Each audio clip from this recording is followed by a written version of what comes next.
बिस्मिल्लाहिर्रहमानिर्रहीम। अब 9 बज गए हैं, हम बोर्डिंग की तरफ जाने लगे हैं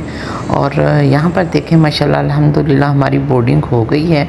और सारे मराहिल जो हैं हमने बहुत अच्छी तरह से बहुत ही आसानी से कर लिए हैं और अब हम यहाँ पर थोड़ी देर के लिए वेट करेंगे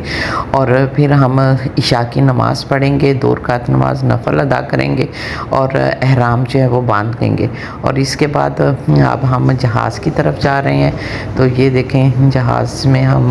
जहाज़ की तरफ जा रहे हैं और ये जो पिंक अबाया वाला अबाया आपको नज़र आ रहा है, ये मेरी बेटी है और ये हिजाब जो है मैंने पिछले साल अपने उम्रा पर लिया था, तो इसलिए अब वो इसको वेयर कर रही है,